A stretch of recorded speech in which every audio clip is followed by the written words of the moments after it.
I am so happy that you're able to join us for this extended interview. Make sure to visit theoffbeatlife.com. Again, that's theoffbeatlife.com to get more killer resources. Hey friend, are you looking to land a remote gig ASAP? Well, did you know that we not only have a ton of online jobs you can apply to on our site, but now we're also sending them straight to your inbox. I'm happy to announce that we will be sending our email subscribers legit online jobs every Wednesday. We have done hours of research so you don't have to. If you want to be the first one to hear about the remote gigs we find, go to theoffbeatlife.com to subscribe. Hey everyone, thank you so much for being here for this extended interview where I speak with Pascale on the importance of market research when you are building an online business. Hey Pascale, how are you? I'm doing great. Thank you so much for having me. Thank you for being here. Before we get to all of your awesome tips and tricks, can you tell us about you and why you live an offbeat life? Of course, I am a coach and I've been working online for the past around 7 to 8 years. And now I really focus on helping entrepreneurs focus on what's essential and what really matters in their business so that they can create more space to be and do less things.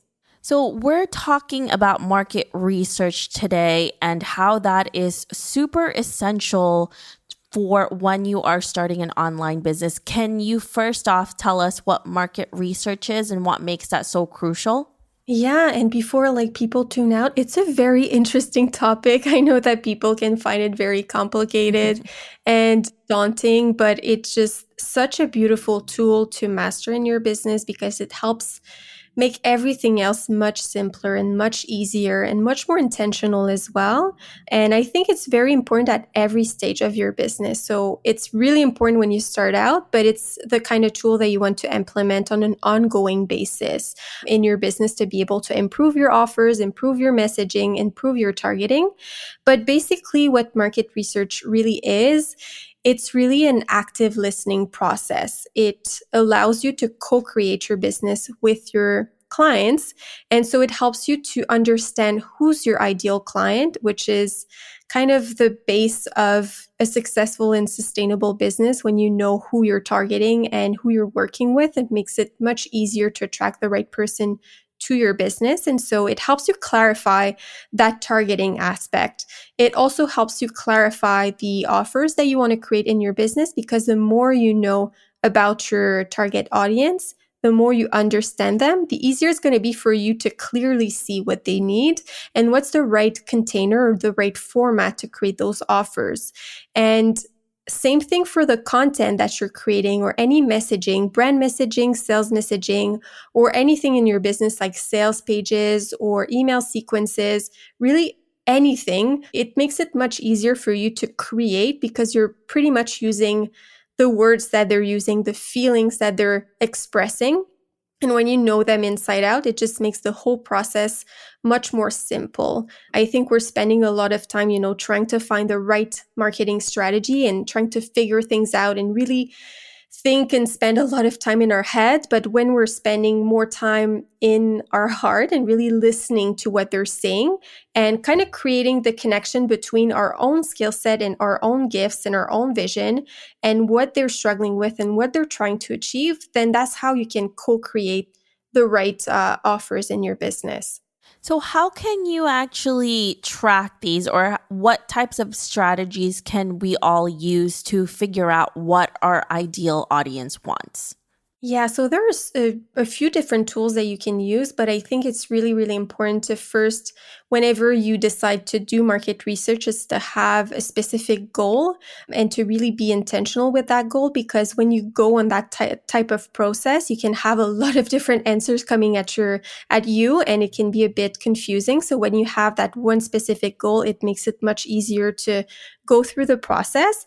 But I would say what I usually suggest is having one first round of a survey to kind of give a direction to your market research process. So for example, if you know the type of client that you want to target, but you're not sure which is the best type of offer. Maybe it's about the format, maybe it's about the pricing. Then you're kind of testing different offers here. And having that first round of just a general survey can give you a direction so that you can eventually create a round of interviews and really go in depth. I really, really do love interviews because it helps you to just really understand the clients and the emotions and the feelings behind what they're saying, because it's one thing to read on a survey that they want to reach a certain goal, but it's much more interesting to understand why they're trying to reach that goal and what prevents them to get there and what they believe about that, so that you can, add a bit more value to what you're doing. So I would say surveys and interviews. You can also do focus groups. This is really efficient as well, but those are the main types of market research that you can do. How do you find the right questions to ask when you are doing your surveys and even when you are having those calls with your potential or ideal clients?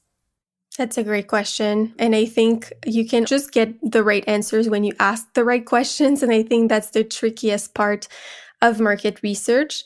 I would say that it's really important to not bias the questions. It can be very easy to kind of ask a question and already kind of int an answer. So that's really important to stay super neutral so that you can get the right answer. But what's even more important, I would say, when you're on an interview with someone is the space that you're creating and the silence. And I know it's really awkward to welcome that silence, but I find that usually when you ask someone a certain question, they're going to answer a very politically correct answer or something they think is the right answer. But when you kind of create an awkward silence and you wait for them to expand because it's not comfortable to kind of, have that silence, eventually they're going to get a more authentic version of that answer. So creating that silence, creating that space, or asking what else is a great way to go more in depth. And are there any specific tools or resources that our audience can go to help them start their own market research? One of my favorite tools is answerthepublic.com. It's a website that you can just answer like a keyword there, and it gives you information about what people are actually looking for online with certain keywords. So for example, that you're looking for digital nomad and what people are looking for online, it's going to give you a few questions that people are actually typing on Google, and that can help you create content, that can help you maybe create your own questions for the market research process and better understand, what people are actually wondering about a certain topic. So I really love this tool. Perfect. Thank you so much, Pascale, for giving us all of this information. Now, if our listeners want to know more about you, where can they find you? Of course, they can find more about me on changeyourlatitude.co or the Change Your Latitude podcast. And I also have a new program that's coming up in October 2020. The name is Insight and Impact, and it's a program about market research. So there's a self-study course that you can take at your own pace. And there's also a one-to-one component where I kind of hold your hand through the process to make sure that you implement the right insights and you do your research the right way to get the most out of it. Awesome. Thank you so much for giving us all of these amazing tips. We are so thankful for them and we really appreciate you. Well, thank you. I really appreciate it. I hope you enjoyed this extended interview with Pascale. Make sure to visit theoffbeatlife.com. Again, that's theoffbeatlife.com to get the full interview where she shares how she's able to sell all of her belongings to travel and become a full-time remote coach. Hey friend, have you been wanting to start a podcast? I know it can be overwhelming in the beginning. Believe me, I have been there. Lucky for you, we have created a new site called howtocreateapodcast.com that shares a ton of freebies that can help you get started. From launching, growing to monetizing, we share it all in one place. Visit howtocreateapodcast.com for more information. Thanks for joining me on this extended interview.